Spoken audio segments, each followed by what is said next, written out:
Parfait. Donc, je disais, permettez-moi tout d'abord de féliciter toutes les personnes qui ont contribué à l'organisation de cette conférence. C'est un plaisir pour l'Omran de participer et de contribuer à enrichir le débat autour d'une thématique qui est très importante. Ça a été introduit par M. Ibrahimi. C'est vrai que les approches innovantes, mais ce que j'ai retenu, ce que nous avons retenu étant opérateur public, c'est le mot qualité. Et aujourd'hui, de par tout ce qui a été présenté en termes de défis, en termes d'enjeux, la qualité aujourd'hui devient vraiment un levier important. Aujourd'hui, l'Omran, c'est une occasion de présenter comment il intègre cette question de la qualité comme un certain levier de performance par rapport à son activité. Donc, l'Omran, un opérateur, entreprise publique, comment elle est liée à cette question de la qualité, c'est à travers trois aspects importants. Moi, je voudrais souligner le fait que la qualité est étroitement liée à son positionnement en tant qu'opérateur public qui met en œuvre une politique de l'État, une vision de l'État qui doit répondre à une commande publique, qui porte une mission sociale, celle de mettre à la disposition du citoyen marocain un logement décent, qui est aujourd'hui un droit constitutionnalisé.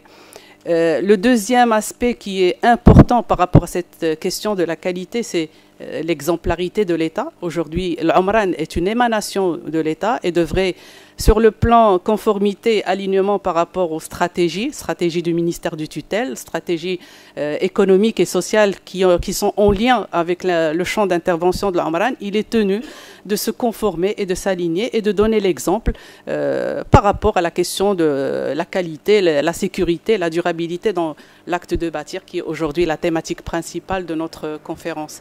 Donc le troisième aspect, je voudrais le souligner, c'est l'efficacité et l'agilité. Ça a été introduit par M. Ibrahimi, par M. Benezzouz, qu'aujourd'hui l'aspect de s'adapter par rapport aux différents contextes, nous avons récemment, nous continuons à supporter tout l'impact et les conséquences de la crise sanitaire et nous avons vu comment la plupart de l'écosystème a pu, avec agilité et adaptation, a pu apporter les réponses nécessaires pour des enjeux aussi importants que nous avons vécus par rapport à la sollicitation sociale qui est la plus pertinente.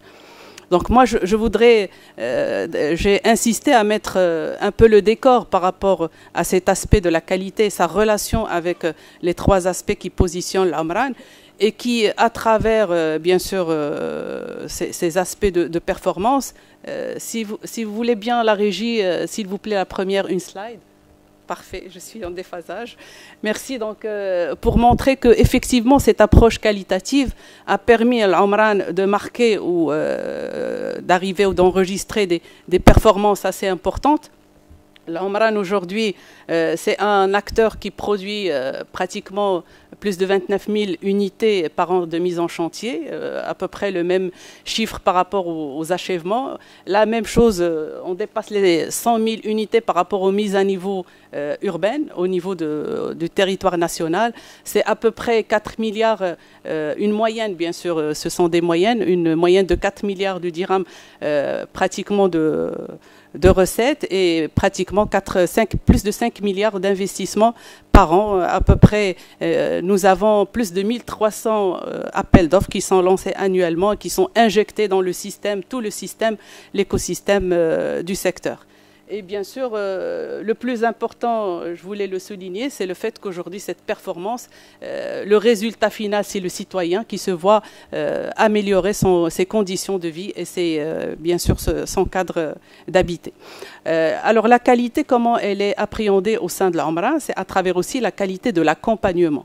L'Omran, dans son activité, il est accompagné sur le plan institutionnel par le ministère de tutelle et bien sûr par les différents départements ministériels qui interviennent directement dans la production de l'habitat et aussi dans la production du cadre de vie, puisqu'aujourd'hui, l'habitat, de par le nouveau modèle de développement, ce n'est plus un logement, c'est un cadre de vie où il y a le logement, il y a l'équipement, il y a l'environnement qui entoure bien sûr le produit et sur lequel on est aujourd'hui interpellé en tant qu'opérateur, en qualité aussi de prestataire, d'apporter toute la qualité à ces réponses.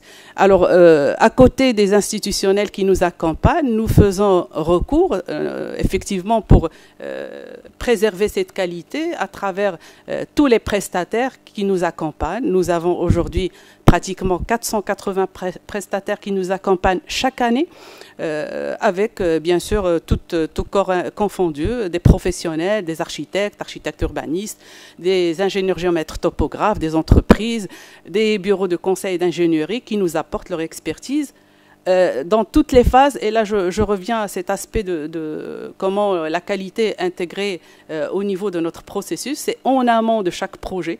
Dans la phase conceptuelle, nous avons des experts qui nous accompagnent. Dans la phase de la réalisation de nos documents contractuels, nos CPS, études, travaux, et bien sûr, par rapport à toutes les questions stratégiques que l'Omran initie, c'est toujours en compagnie, en étroite collaboration avec de l'expertise qui nous est apportée par nos professionnels. Et nous sommes ravis et vraiment satisfaits de toute l'expertise qui nous est aujourd'hui accordée à travers nos professionnels.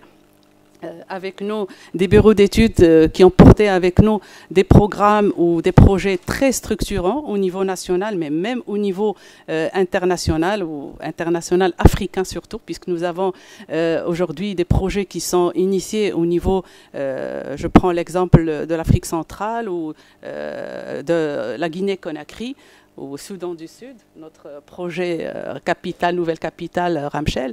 Et donc aujourd'hui, nous sommes très contents et fiers d'avoir cette expertise qui nous accompagne, avec bien sûr, parfait, mais je vais me limiter à cette question, peut-être et attendre la deuxième question.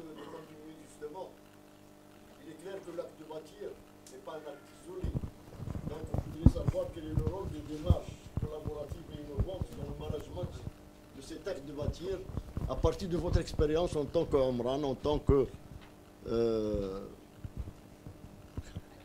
qu'Omran. Parfait, donc j'ai le relais directement puisque j'ai introduit, j'ai dit que pour accompagner et réaliser tous nos projets, nous avons bien sûr des démarches collaboratives, je dirais usuelles, donc qui ne sont pas adossées à des outils, mais bien sûr qui sont adossées à des préalables importants. Alors ces préalables, ce sont la collaboration, la coordination permanente. On intègre en amont une coordination avec nos experts, nos architectes, nos bureaux de conseil, pour que déjà on intègre au niveau de la planification toute la réglementation, les normes en vigueur qui concernent la sécurité, la durabilité, mais aussi en termes de qualité. Dans la phase de réalisation, nous avons des entreprises, des IJT, nous avons des bureaux de contrôle, nous avons aussi des OPC qui nous accompagnent dans la réalisation de nos projets et avec qui on collabore d'une manière très étroite. Mais je reviendrai pour dire que dans notre processus qui aujourd'hui n'est pas encore digitalisé, puisque l'aboutissement c'est aujourd'hui il faut améliorer ces approches. La thématique aujourd'hui de la conférence souligne le fait qu'il faut aujourd'hui s'orienter vers la digitalisation de ces approches. Nous avons de la coordination permanente, nous avons de la collaboration qualitative, puisque dans notre processus, l'expert nous apporte vraiment une plus-value pour optimiser nos montages, pour réajuster la conception. Mais franchement, aujourd'hui, c'est l'aboutissement, la chute que je voudrais souligner, il faut que nos approches innovantes s'orientent davantage vers tout ce qui est digitalisation de la gestion des projets. Et là, nous avons commencé à mettre en place déjà une mise à niveau par rapport à notre système d'information intégré pour faciliter le flux et le contact avec nos différents prestataires. Je donne l'exemple aujourd'hui sur notre système SAP, système d'information intégré. Nous avons développé des modules qui nous ont permis d'intégrer à peu près 30 000 articles des marchés, qui permettent à travers des e-bordereaux, un bureau d'études, d'initier rapidement son bordereau et de faciliter ainsi, de gagner en termes de délai, d'efficacité par rapport à la gestion de nos projets. Donc on voudrait, par rapport à tous nos prestataires, développer des modules qui vont nous faciliter la fluidité dans le rapport entre le donneur de la commande et le prestataire.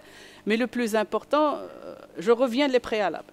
Il faut instaurer la qualité du rapport entre le prestataire et bien sûr tous les intervenants qui interviennent dans le processus de réalisation du projet et entre l'opérateur. Alors ce gain de confiance et cette qualité de rapport entre les deux parties, elle est étroitement liée à la qualité de la communication. Dans toute la phase du projet, on a besoin d'avoir de l'information exacte et claire.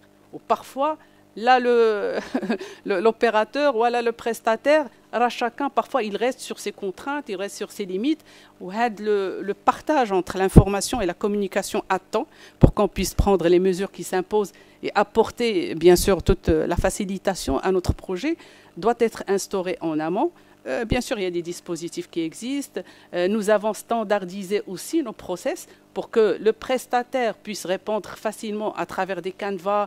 Même le reporting, on a vu qu'on a de vrais problèmes de reporting pour suivre le projet et même pour suivre les plannings des projets. Et donc, on a facilité, on a standardisé quelques process pour qu'on puisse faciliter ce rapport. Alors, je ne me tarderai pas sur les outils, les solutions qui existent sur le marché. Vous avez parlé de BIM, Moderna, il y a d'autres pratiquement plateformes qui peuvent aider à mettre en place ces approches innovantes.